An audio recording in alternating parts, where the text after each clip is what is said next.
Today we're going to have some fun and play, and we're going to make floral sodas. Yes, you're making sodas from flower parts.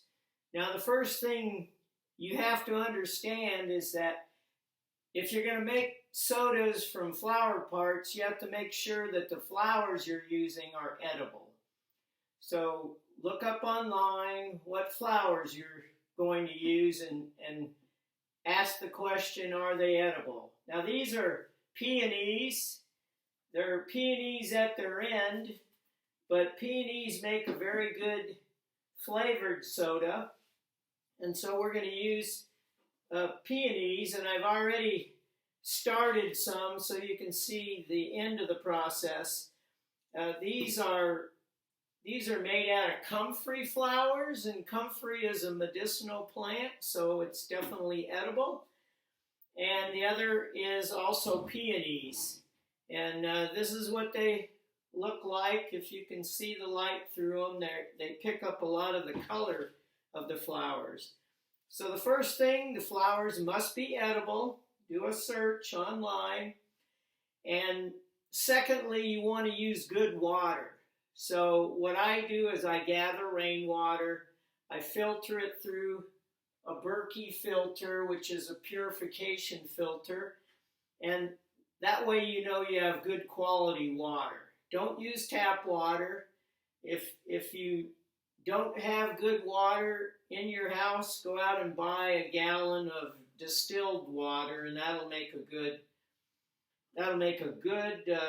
floral soda, because distilled water does not have any flavor to it. So the recipe is very simple.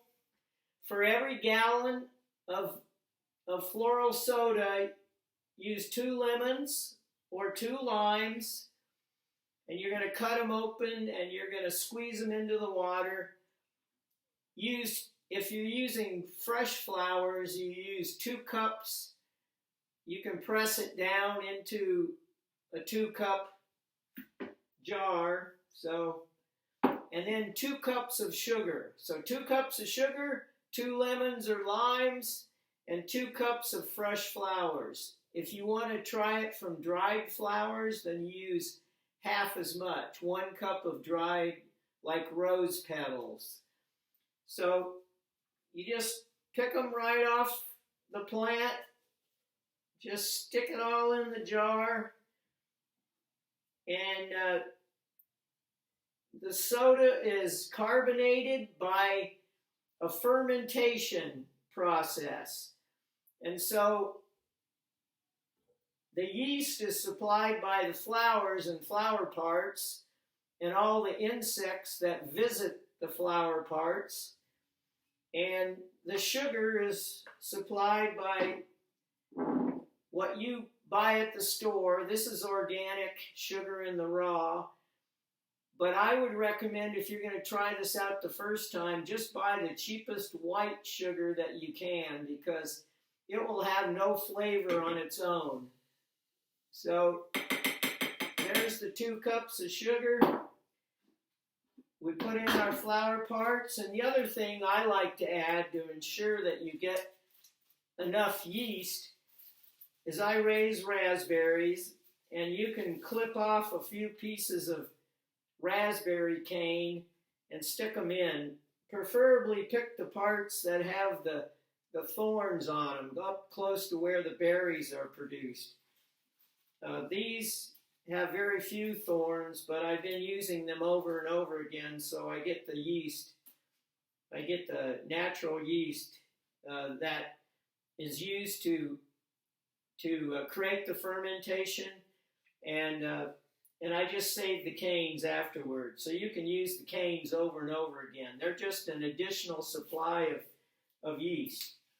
So just squeeze the lemons into the jar. They add a little bit of acidity, which improves the flavor. And that's the recipe. It's as simple as that. So just try it out. And the interesting thing is, when you're using wild yeast, you don't know what you're going to end up with. Every time you make it, it'll be different because the fermentation is always controlled by the yeast, and the flavors and the subtleties of the flower parts. Of course, there are a lot of different types of peonies. There are different colors, and ones that have more scent to them will have different flavors. So it's very interesting. And since I like to experiment, the results can be very, very different each time. And there are some very interesting wildflowers. I've done probably at least 40 different varieties of soda, and they're all very different. I quite often use herbs. So once you've put all the ingredients in the jar, you want to swish it around because you want to dissolve the sugar that's in the bottom of the jar. And if you notice, this one has a layer of sugar. These are about 3 or 4 days old, and there's no sugar at the bottom. And that's a good sign because that means the fermentation is underway. So after 2 days of having the flower parts in the jar, you want to filter out all the floral parts because sometimes they can get a little funky. You know, they start to get funky in the jar. So how we do that, if you can see over here in my sink, I have a stainless steel bowl with basically it's a paint filter, and I'm just going to put that over the cap of the jar and pour the liquids into the bowl.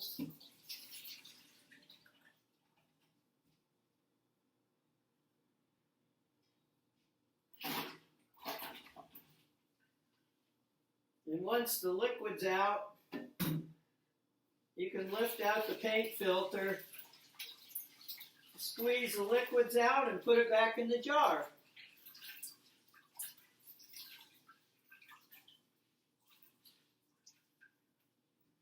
And then you can pour this back into the jar.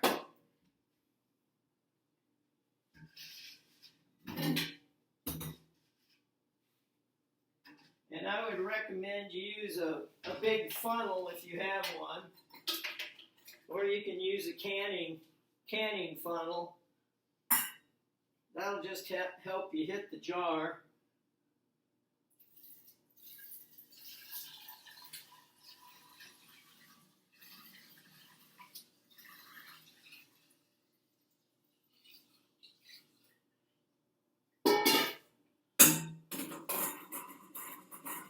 There you go. You have a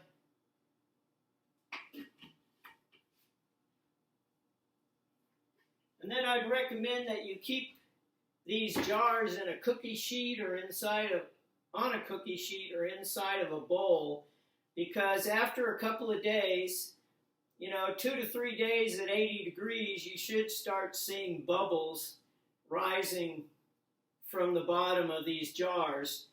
And as soon as you see bubbles, take a small glass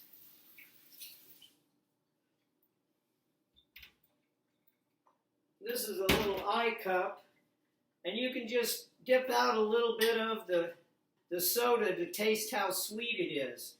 2 cups is a lot of sugar for a gallon, but what happens is it gets converted into carbon dioxide and alcohol.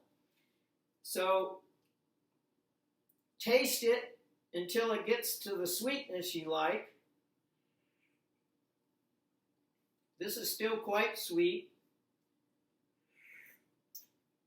So I want it to ferment longer. The longer it ferments, the less sugar is in the jar, the more carbon dioxide is created, and also more alcohol. So for the first 5 to 10 days, you're going to have a soda that's becoming less sweet every day.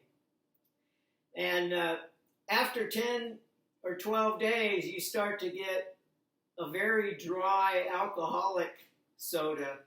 So if you're going to make these for your kids, make sure they drink it within the 5 to 10 days. And the cooler you can keep it in the refrigerator, the slower it will lose its sweetness. And so once you get it to the sweetness you prefer, then put it in the refrigerator and drink it. One thing to note is that when the sugar is being converted into carbon dioxide and alcohol, it will need to be burped. These jars, you screw the cap off a little bit after they start to have bubbles rising in it. And make sure once you put it in the refrigerator, you occasionally burp it, because some people have had smaller jars actually explode in the refrigerator. And it will definitely, if you have a metal canning jar, a metal lid canning jar, it will blow the lid out before it blows up the jar. So, and if you want to make less, you can make a quart at a time or a half a gallon, whatever you want to make. I happen to know that peonies make a very good soda, so that's why I'm doing it with peonies. But have fun, try a lot of different flower parts, different flowers, and have fun with this. This is fun and play. Enjoy yourself.